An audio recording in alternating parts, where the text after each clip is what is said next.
Welcome, seekers of truth. Let's jump right in. Today, we're diving into a profoundly transformative explainer. Now, just to be clear, right up front, this content is based on the original Hindi literature by Pandit Shriram Sharma Acharya ji.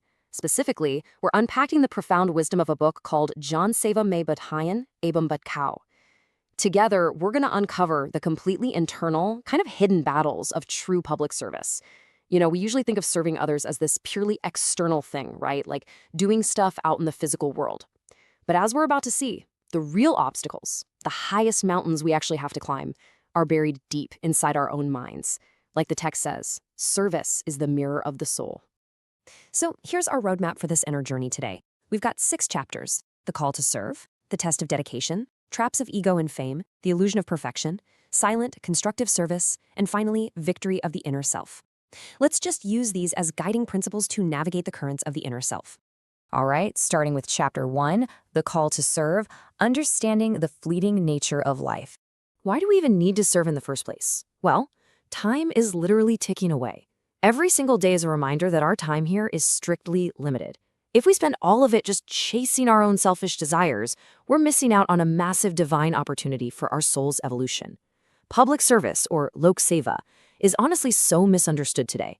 It's not just about, volunteering a few hours to get a round of applause. The literature actually defines it as an essential discipline for the self-development of the soul. It's basically internal purification disguised as external work. But the crazy thing is, so many people start out with all this fiery enthusiasm, but the second they hit a roadblock or someone misunderstands their intentions, boom, they quit. And it's such a paradox, isn't it? I mean, think about our worldly pursuits. A student knows they might fail a really tough exam, but they still pull all-nighters anyway. A business owner faces massive financial risks every day, but they don't just shut down their shop after one bad week. We totally accept that worldly goals take grit. Yet, when it comes to spiritual service, we quit at the first sign of failure or ridicule. We demand that our spiritual path be instantly perfectly smooth. It forces us to ask, why abandon the highest path for the smallest fear? Moving right along to Chapter 2, the test of dedication, unwavering resolve. To really grasp what unwavering resolve looks like, let's look at this pretty intense story about Lord Buddha testing a disciple. Before sending him out to serve, Buddha asked him, "What if people completely ignore you?" The disciple calmly said, "I'll be thankful they didn't abuse me." Buddha pushed harder. "Okay, what if they do hurl abuse at you?" The disciple replied, "I'll be thankful they didn't physically beat me." Buddha kept escalating. "What if they beat you?" "I'll be thankful they didn't kill me." And then, raising the stakes to the absolute limit, Buddha asked the ultimate test. What if they actually kill you? The disciple's answer here is just absolutely breathtaking. He said, "I will still be grateful they did me a favor by freeing me from this sorrowful world." I mean, wow, just pause and absorb the weight of that. It shows us that supreme dedication literally means maintaining a steady pulse of gratitude, even facing death itself. So, if that is the standard, we really can't let petty neighborhood gossip or a lack of funding stop us, right? Gratitude truly is the indestructible armor of the selfless. Let's put things into a real historical perspective with a number: 40. Mahatma, Jesus Christ, preached his message of love and salvation for 40 long years. And after all that time, pouring his heart out, he had a mere 12 main disciples. And even worse, one of that tiny inner circle betrayed him for a handful of silver. By today's standards of instant virality and mass fame, that looks like an absolute failure, doesn't it?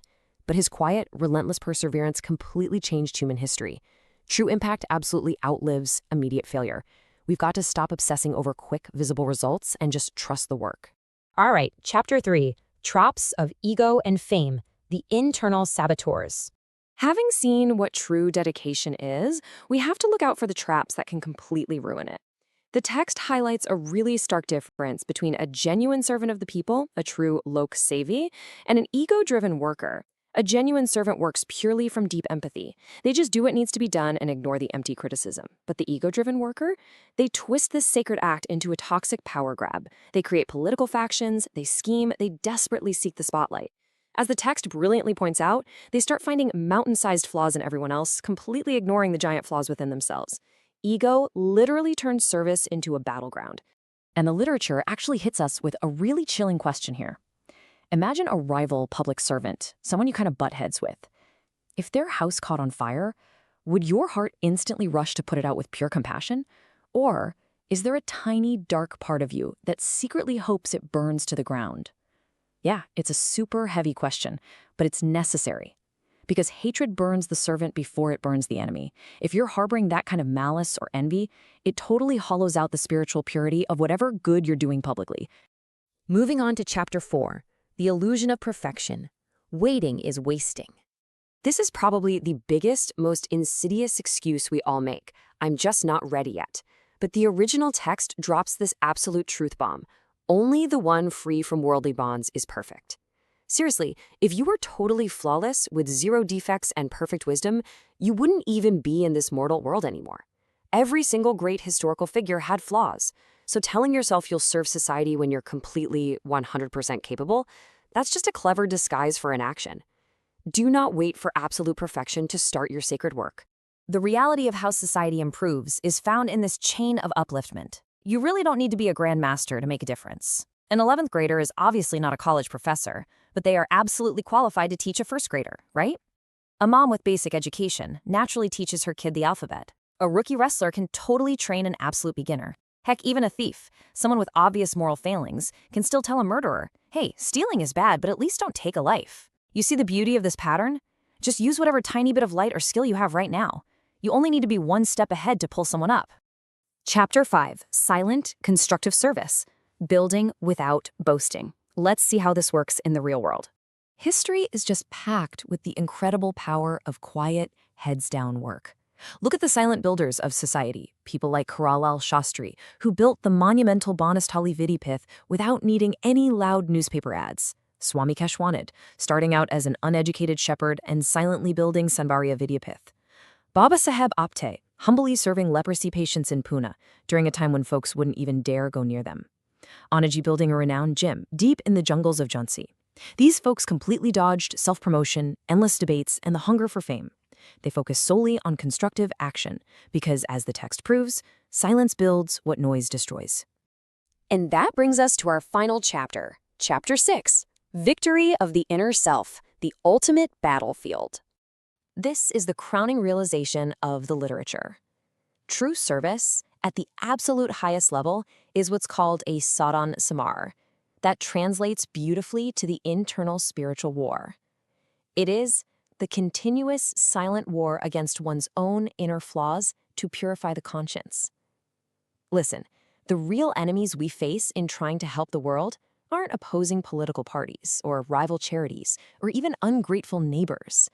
The real enemies are inside us, our greed, our anger, our impatience, our ego.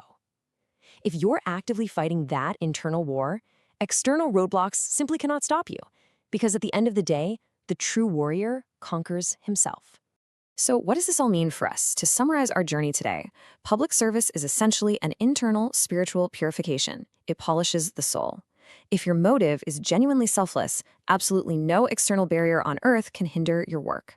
Before we wrap up this explanation, I want to leave you with a direct, deeply provocative question pulled straight from the wisdom of the text. Let this echo in your mind before you step out to change the world today. Are you serving to elevate the world or just your own ego? Think deeply about whose reflection you're actually trying to polish. Thank you so much for joining me on this spiritual exploration. And hey, begin your inner battle today.